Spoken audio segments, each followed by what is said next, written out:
Om Sahana Vavatu Sahano Bhunaktu Sahaviryam Karavavahai Tejasvinavaditamastu ma vidvishavahai.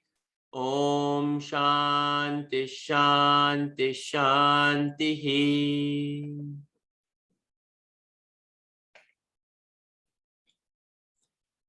Shankaram Shankaracharyam Keshavam Badarayanam Sutra Bhashya Krutau Vande Bhagavanto Punah Punah Ishvaro Gururatmeti Murti Bheda Vibhagine Vyomavat Vyapta Dehaya Dakshinamurtaye Namaha Samasta Jana Kalyane Niratam Karunamayam Namami Chinmayam Devam Sadgurum Brahma Vitvaram Vasudev Vasutam Devam Kamsa Chanuna Mardanam Devaki Paramanandam Krishnam Vande Jagadgurum.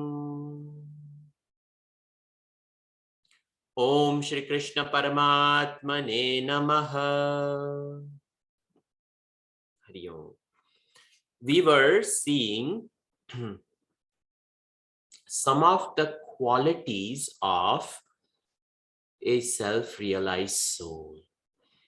And this particular chapter deals with a self-realized soul who has matured not into just doing action, but that person is liberated in action. Meaning, this person does not abstain from doing action.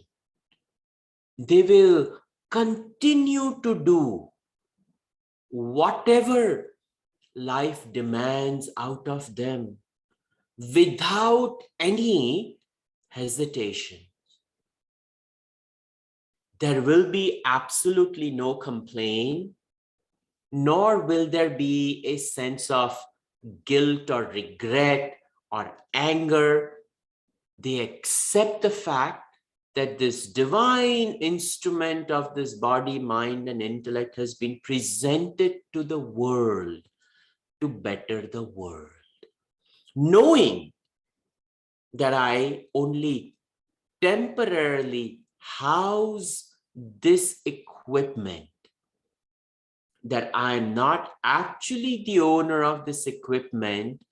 The owner of this equipment is none other than Mother Creation. So Mother Creation has created this equipment for her benefit. And I, being the divinity which lends the divine principle to enliven the body, I will lend my awareness, consciousness to this body so that Mother Creation can fulfill her tasks through this particular equipment. Such becomes the rich thought process of the man of self-realization. Whoever it may be, man, woman, when they realize this divine self within, they realize that I am the divine enlivening principle, which enlivens the subtle body, the causal body, and the pluralistic world on the outside, is for this equipment to engage in this world to better the world. That's all. And thus, this chapter is Karma Sannyasa Yoga. They have renounced their desire to act upon actions, and they have allowed the universe to flow through them. And this understanding, Bhagavan Krishna calls in this chapter Karma Sannyas Yoga. There is a lot of misunderstanding in the title of this chapter. A lot of people think that the man of realization sits underneath a tree and does nothing. That is not what is implied over here. That is not at all what is mentioned over here. What is mentioned over here is the man of realization has grown in knowledge and wisdom and lives in wisdom. Though that description is what we have been seeing up to now. So I'll just give you an overview because it's beautiful to hear this. It is our glory. This is who we really are. When we look at ourselves in the mirror, we get so happy looking at our own face. And we spend so much time looking at our face. People apply makeup, and for me, I apply this kumkum and I apply this bhasma. That is about it. Or if I have to shave my head, which I did on the Purnima day, that's about it.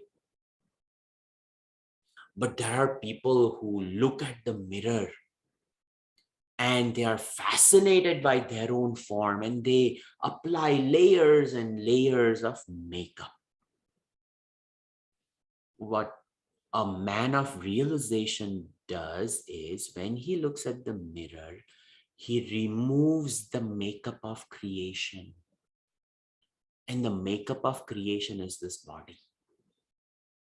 And he realizes that he's not the body, he's beyond the body. And that is what is mentioned over here. Ihaivatai 19. Ihaivatai jitas sargaha yesham samye manastitaha. The person, when they look at the mirror of the mind is calm and quiet. They are not agitated by any desires. They have conquered sarga, meaning creation, meaning they don't come back into this creation. The desires are over. Only the ones who have desires enter creation time and again to fulfill their deeper thoughts. Nirdosham hi samam brahma. This spotless Brahman, the Brahman which is spotless, Brahman which is innocent, that nirdosh, without any defects, this innocent Brahman is what they abide in. And Brahman is the knowledge turned into wisdom, that I am in essence divinity, and they dwell in it. Tasmad Brahmani te stitaha. Thus they dwell in this absolute divine Brahman. Continuing, shloka number 20. Na prahyushyet priyam prapya nodvijet prapya chapriyam sthira buddhira sammudaha brahmavid brahmani stitaha.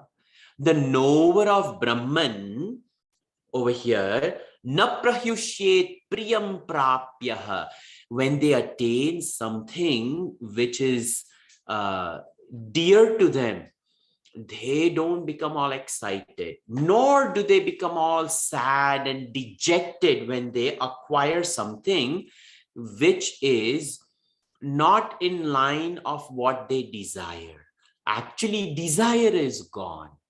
So apriyam, that which is not dear.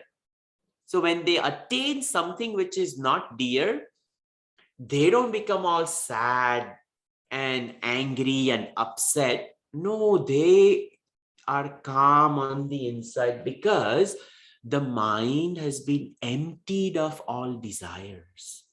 There are no desires left. Sthira buddhima sammudaha. Asammudaha, they are, ignorance is gone.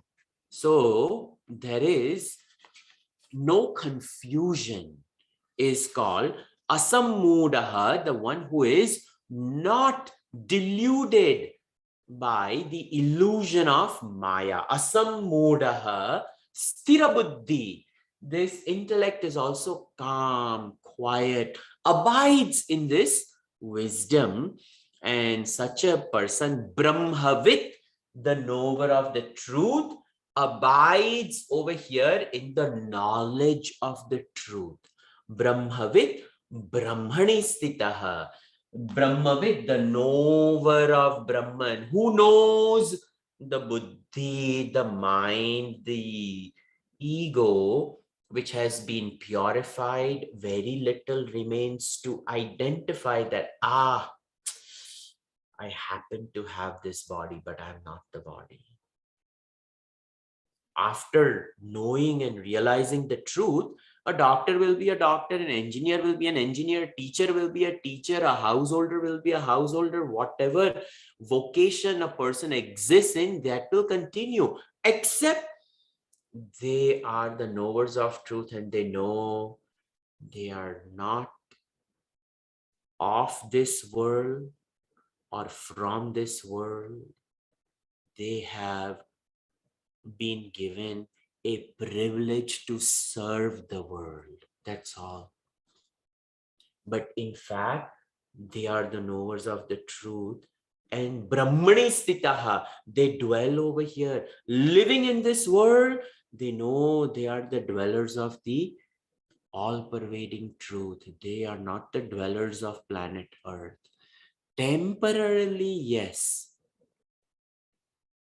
But in reality, my nature is beyond. This is the knower of the truth. And continuing the 21st shloka, Bahya sparsheshva saktatma vindatyatmani yat sukham sa brahma yoga yuktatma sukham akshayam ashnute. So then somebody may say, man, what kind of dull lifestyle it is. So a lot of people actually, they come to me, oh my God, Swamiji, such big place, you are alone. Aren't you scared? No, I'm not scared. No TV, Swamiji? No. No radio? No. They are shocked. When little kids come and say, Swamiji, what do you do then? And then the best thing is they go to the closet, arrange everything. Yo, Swamiji. Nobody's taking you shopping. You wear the same clothes. This one little girl is so cute, 6-year-old, and she didn't understand. And she told her Amma, Swamiji wears the same clothes. Let's take him shopping. Nobody buys him clothes. He probably doesn't have money to buy clothes. It's so cute. She came and said, Swamiji, can I get you some clothes for Christmas? I said, what kind of clothes will you get? Oh, the same clothes that my Amma and Appa are wearing. I said, but I don't wear, I only wear this. So it is very difficult for somebody to comprehend same clothes, a simple lifestyle. Then what that equals to is boring life or sad life. But over here, Bhagavan is saying, not at all true. Such a person, sometimes, not that I claim to be the knower of Brahman, but my experience of a simple life is, I'm really happy. I can quietly just sit with my cup of tea in the morning and just gaze into the beautiful horizon as the sun is rising. There's no sound except the birds chirping. And we actually notice which bird is making what noise. It is a joy. It's a different type of joy. So Bhagavan is now explaining the joy of a man of self-realization. Bhagavan is saying, Bahya sparsheshu asakta atma. The knower of truth, any objects which are seen, heard, smelled, tasted, felt, this is called sparsha, meaning any experience, there is no desire for it. Asakti, no desire for it. Bahya sparsheshu asakta atma. They are not touched by it. And positively vindati yat sukham. Because our joy depends upon the objects around us. Some people require, if they are alone in a big home, oh my God, the significant other has gone on a business travel, something, a friend comes and sleeps over or something like that. Why? An uncomfortableness, staying alone or something like that, whatever it may be, everybody has their own different things. But some dependence is there. Either a dependence of an object, a person, a situation. Some people say, oh, I will only go to India if Western toilets are available. So it's a dependence of an object. If a bathroom is in a particular way, I can travel. Then the happiness of the travel depends upon the condition of the bathroom. Imagine how sad that is then. The fun of the travel is gone because will I get bathroom? Oh, will I get bathroom? Will I get bathroom? So man of realization will have actually no hang-ups, no dependence on objects, situation, or people. That person gains a unique joy because all our joys are dependent upon objects, people, and situations. No matter how much education we get, we have a nice, happy family life and all those things. The condition of all that is what our mind depends upon. Our emotional need, our intellectual need. To satiate the intellectual need, education. So that wealth and position and whatnot. Family and people, the emotional needs. So the equipment depends upon something for it to become complete. But Bhagavan says, such a person, saha brahma yuktatma, brahma yoga yuktatma. The man of realization has united with knowing that I am complete, that I am happiness, that I am eternal, that I am forever the principle of awareness. And at no point in time will I lose this.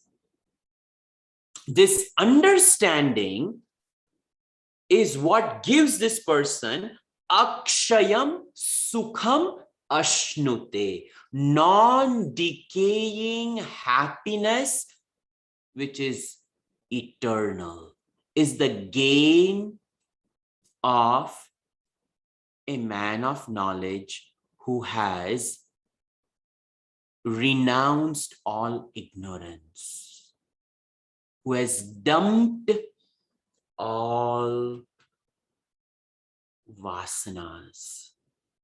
Such a person dwells in joy and bliss. This is something to think about.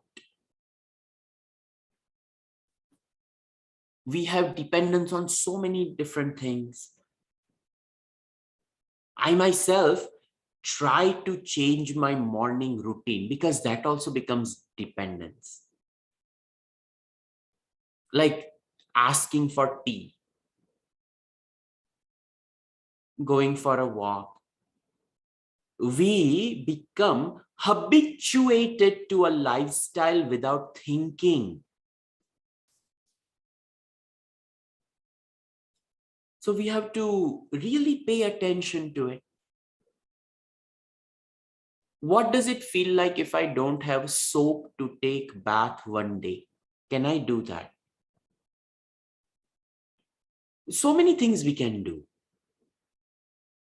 So many things. Our eating habits, our personal hygiene habits, our sleeping habits, our habits with family members, all these things are very subtle chains that bind us. And it creates a fog on the glasses which the antakarana wears to peep out via the 5 apertures of sense organs. And if it becomes cloudy and foggy, the world appears cloudy and foggy. But if with knowledge we clean the lens of the mind, then we realize this is all temporary mask. A masquerade ball people go to during Halloween. As it is, we have worn a garb for a few years. And on top of it, we put another garb. And we walk around and nobody knows who the other person is because everybody is in a vesha, a masquerade. This is what this world is. It's a giant masquerade ball. Everybody is in a vesha, in a particular form.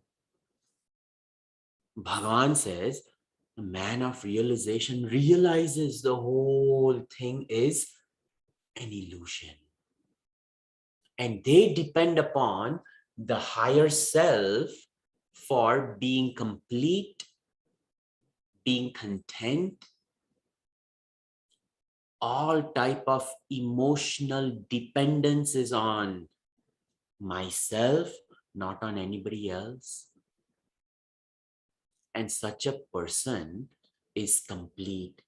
There is no dependence. Then Shloka 22, Yehi samsparshaja bhogaha dukkhayonaya evate adyantavanta konteya nate shuramate buddhaha. I know I've done these, but these are beautiful ideas for us to sink into and allow them to percolate into our identity so that we can imbibe some of these qualities of the sages to mimic a lifestyle of a sage, hoping to turn into a sage. So this Bhagavan says, Hey Konteya Arjuna, all these senses, when it comes in contact with sense objects, what is born out of that is an enjoyment or an experience known as bhoga. And that bhog, Bhagavan says, is a womb of sorrow. Why? Because each experience we will label a good one, a bad one. If it's a good one, I want more of it. If it's a bad one, I want to stay away from it. And we weave subtle mental channels, which become karmic channels, through which we have to exhaust our desires. So Bhagavan says the whole thing is a womb of sorrow, because they are bound by the experience as a start time or a start date, and the experience as an end date or an end time. So it is temporal, bound by the boundaries of time. That means it's not eternal. That means it's never going to satisfy me. That means it's never going to fulfill me. That means it's never going to bring me the lasting contentment that I seek. And thus, Bhagavan says, Na teshu ramate buddhaha. A wise man doesn't take delight in it. They will get married. They will live a good married life, understanding that this husband or this wife, as many days or years or decades they are with me, it is as per his will. And when death do us apart, that is the end of the play. There is no dependence on that person. There is only freedom with that person. I allow you to be you, and you allow me to be me. And in that freedom, they enjoy each other's presence to the full. This is a vision of a Vedic lifestyle. And children come in marriage, being trustee, raise them the best that they can, and that's it. There's no expectation out of any child, because we know each one of them come with their own vasanas. They have their own. Why do we want to add some more of our expectations on top of theirs? So a wise man lives, because Vedic lifestyle was a lifestyle of household life was there for everyone. Sannyas was not available at that time. So a wise man realizes that married life is a womb of sorrow. But if I go through knowledge, life is a womb of sorrow. That doesn't mean I have to end. No, life has to continue, but intelligently, that I am greater than life. And the events don't dictate my being. I allow my knowledge to dictate my being in this moment. Just because somebody said something, it's not going to rob me off of my happiness. If I know I am happiness, somebody calling a name is not going to rob me off of my happiness. That understanding is there. This is a mature thought. We saw this at length. 23, continuing. Shaknoti haivaya sodum praksharira vimokshanat kama krododbhavam vegam sayukta sasukhi naraha.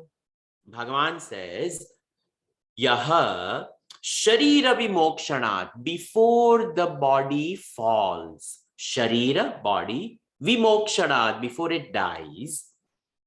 Prak, before the body dies. Iha eva, here and now, this person, kama krodha udbhavam vegam, the great uh, flames of desire and anger, udbhavam, born, the flames of anger and desire, when they spring forth,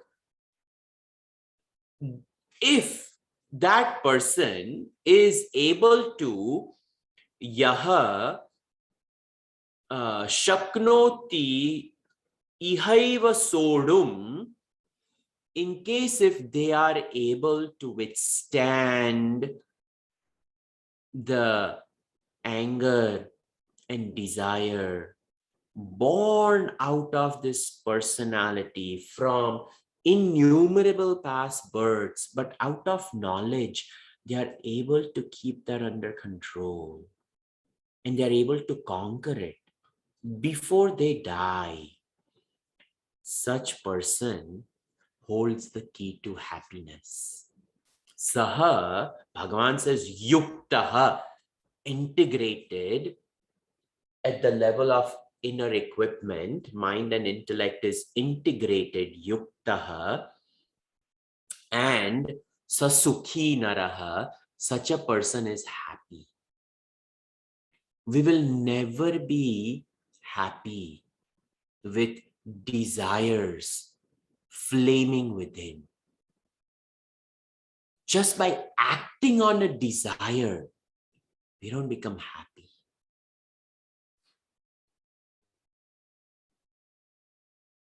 There are hundreds and thousands of desires.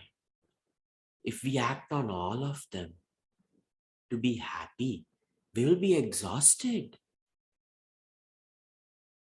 That is not how we acquire happiness, by tackling one desire at a time.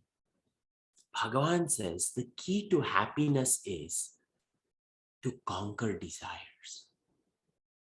And to conquer desires, Bhagavan means to sublimate desires in knowledge. Same thing with anger. So many people actually come and tell me, even teenagers have approached me, Swamiji, how do I conquer anger? Imagine a 15-year-old comes to you and say, Swamiji, I get very angry with my parents. How do I control my anger? It's a very, very powerful question. He's a young adult,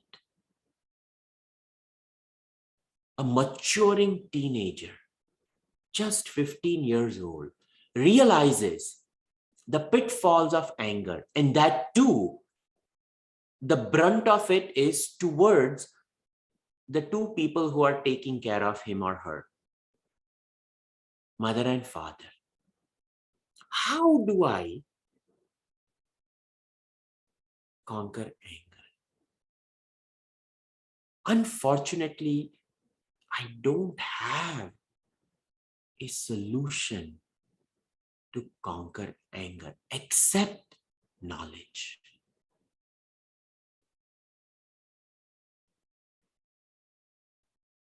A psychiatrist or a psychologist may give various things like go for a walk, excuse yourself from that heated environment, take a cold shower.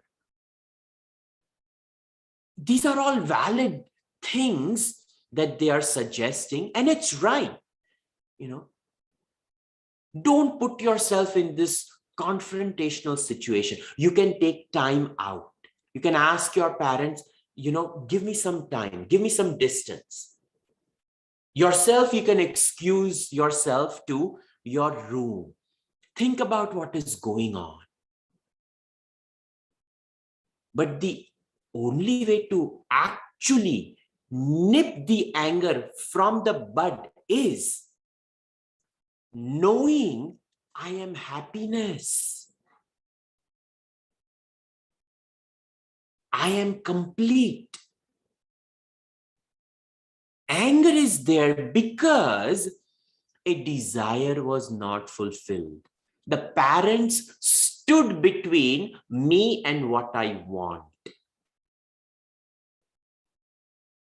And naturally, the parent, being the older one, has more understanding and says, this is not right for you. You will not get it.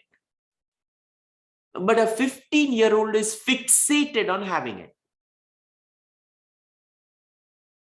whatever it may be. One kid just last week, Swamiji, I want to date this girl. My parents are saying no.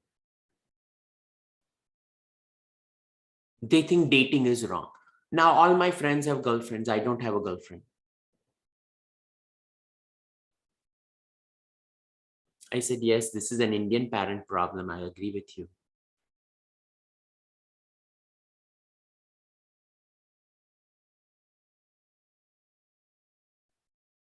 So I just sat and I talked.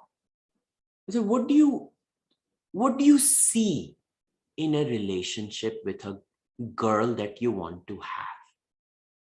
You want a girlfriend. Why? How is this relationship going to enrich your life?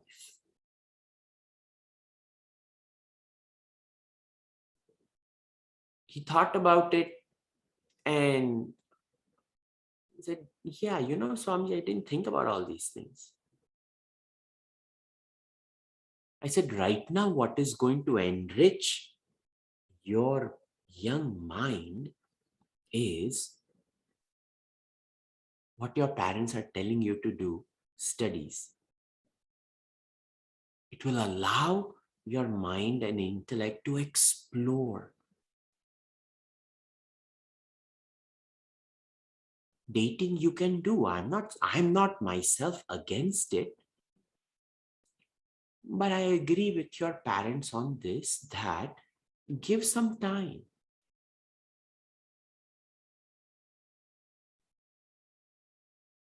But because I am a Swamiji and little far away from family, he lends me the ear. I know it would not be there with mom and dad. But some of these thoughts about what is happiness, these are mature thoughts. To conquer desire and to conquer anger, it is not easy. Because when we conquer those two, we are in the same category as Vyasa Maharshi ji.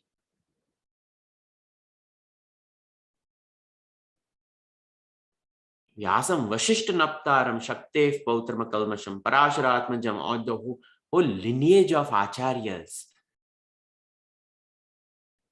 They are great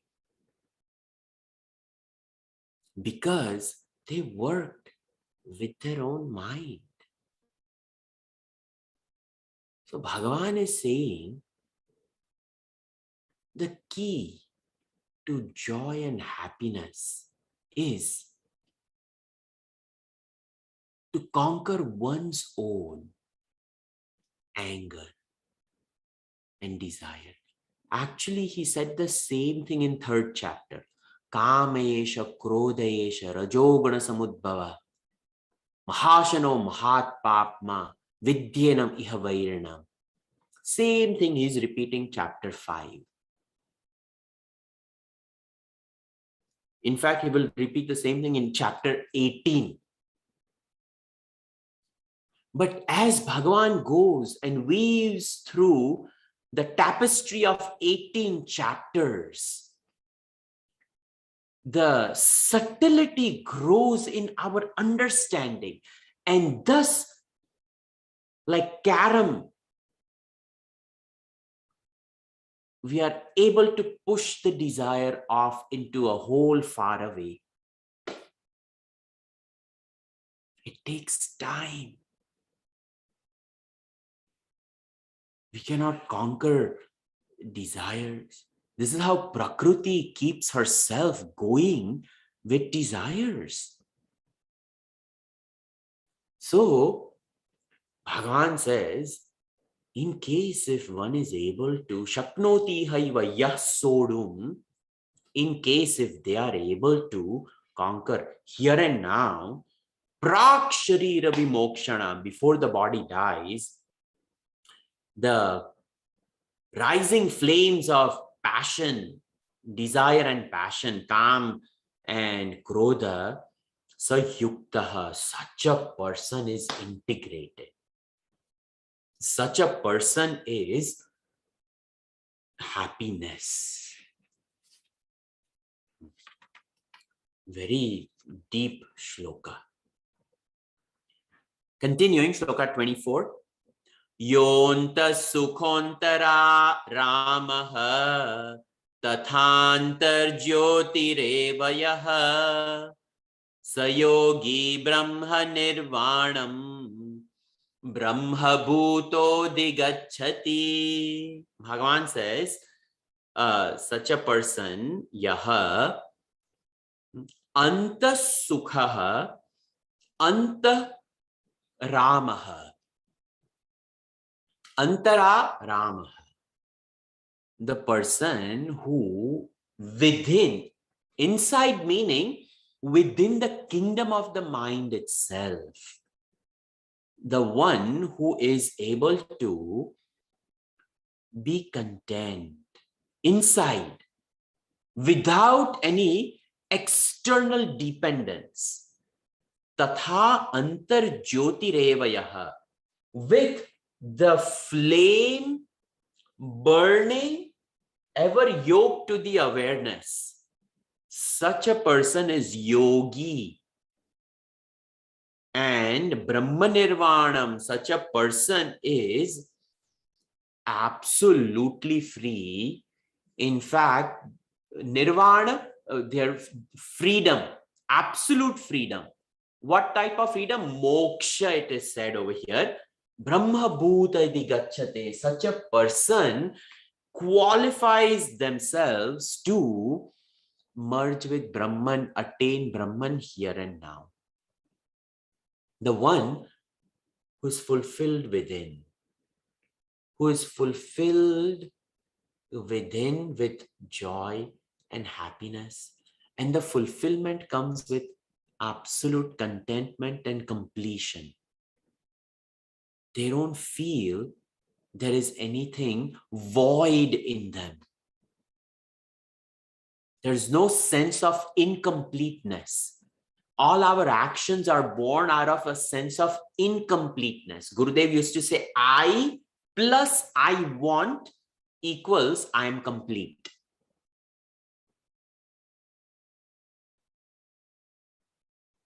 So that I want is always going to keep on changing. So Gurudev used to say, in that mathematical equation, we have to get rid of I want. Then I remains. And if I is on this side of equal side, then on that side spells contentment. I equals contentment. I am contentment. But we have this I plus I want.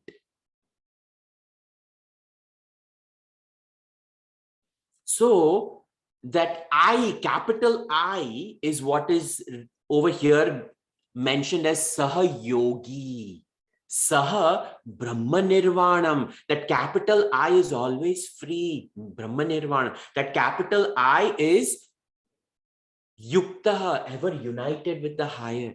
But that I want, oh ho ho, it adds weight to the equation. That mathematical equation now becomes heavy because I want has been added. So Bhagavan says the fruit of Jnana Yoga is Antasukha, Antararamaha. Antararamaha, the one who rejoices within without any dependence on the outside. Antararam. Our Guruji says he has composed a bhajan. Andara Ramaha Bara He calls it Andar Rama Bahar Drama. Andar Rama Bahar Drama.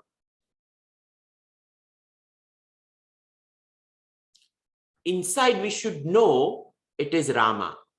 And if we know inside is Rama, then Bahar is only drama. And the drama can be compiled in a book and it is called Ramayana. Bas. It is drama what we read, isn't it? Kausalya, Sumitra, and Kaikai, and Maricha, and Subahu, and all who what happened, and in 7 different cantos, Balakand, Ayodhya Kand, Aranya Kand, Kishkinda Kand, the same thing. Me in my 20s, me in my 30s, me in my 40s. But inside, if we are in union, then outside whatever goes on. It is said Lord Rama is a Purna avatar. He knows who he is. But he had to put that knowledge on the side to play the role of Rama. And then he became sad. So Dashrath Maharaj sends him to Vashishta Maharshi Ji. And Vashishta Maharshi Ji, imagine, Purna Purushottam, he teaches him. That teaching is called Yoga Vashishta. In Advaita Vedanta, it is considered to be the best textbook. Yoga Vashishta. Absolutely amazing. There's a whole canto on Vairagya. Vashishta Muni teaches Lord Rama what is Vairagya. And he understood it so well. In the whole of Ramayana, when we read Ramayana, we feel for Rama when he asks the trees and the birds. But inside he knew very well it is a drama. But he did not allow anybody to know this. This is Purna Jnana. In the end, he walks into Saryu and he says, this is my abode. I only played a role. In the evening has come where the role that I have played, drama has to come to an end.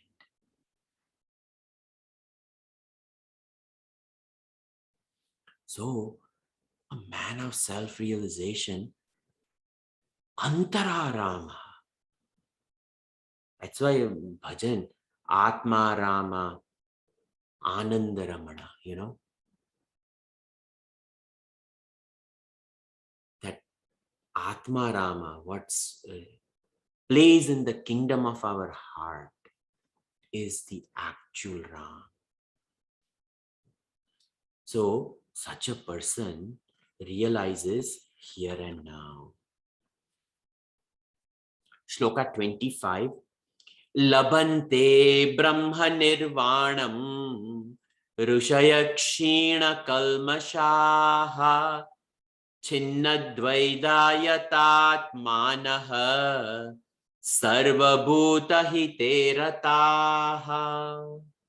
So Rushayaha, see, from yogi, the yogi Brahma Nirvana has now gotten a new name in this shloka. Bhagavan just calls that person Rushayaha, Rishi.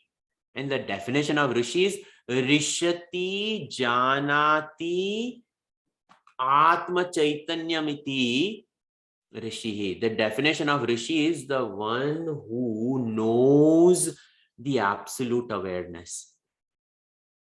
Rishati. The word Rishi comes from that. So Rishayaha Kshina Kalmashaha. All the kalmashas, all the papas are gone. All the limited things have gone. Anything which limits them. Narrow vision, gone. So such people, freedom from papa. I heard a very nice definition. Apavarga. Absolute sukham is known as apavarga. And what is apavarga? In Sanskrit, pavarga has pa, pha, ba, bha, and ma. This is called pavarga in Sanskrit. So pa means pa. Pha means karma phala. Ba means baddha, bondage. Bha means bhaya, fear. And ma means mrutyu, death. So they are free from these 5 things. That is called kshina kalmashaha. All 5 of these gone. Apavarga. Another name for Swarga is Apavarga. And Pavarga is the 5 things of Pavarga. Pa, pha, ba, bha, ma. Papa gone. Papa karma gone. Pha. All the karma phala vasanas gone. Pa, pha, ba. Baddha. Bondage gone. Bha. Bhaya. Fear gone. And ma. Mrutyu. Death also gone. So, Rishaya Kshina Kalmashaha, Bhagavan says over here, Chinnadvaita, destroyed the duality. Living in duality, they are not perturbed by the duality. This is where we need to be.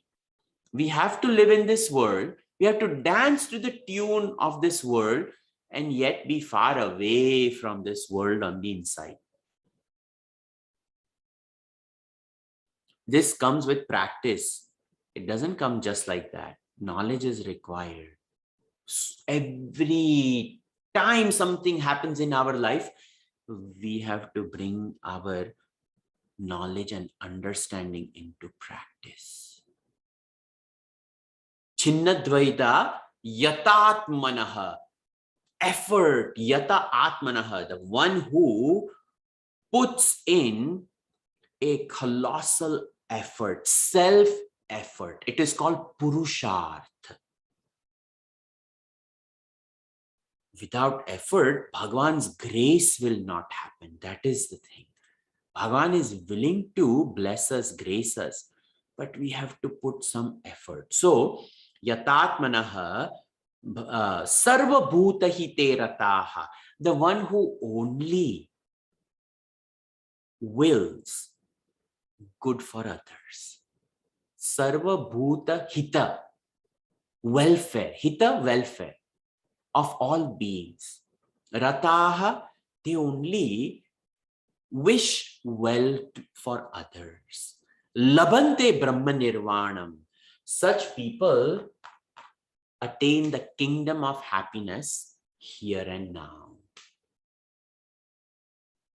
So, all these are the descriptions of the man of wisdom.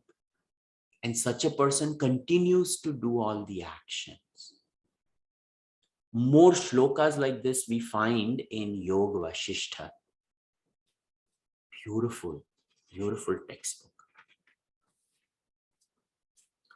I wish everybody a very, very happy Thanksgiving.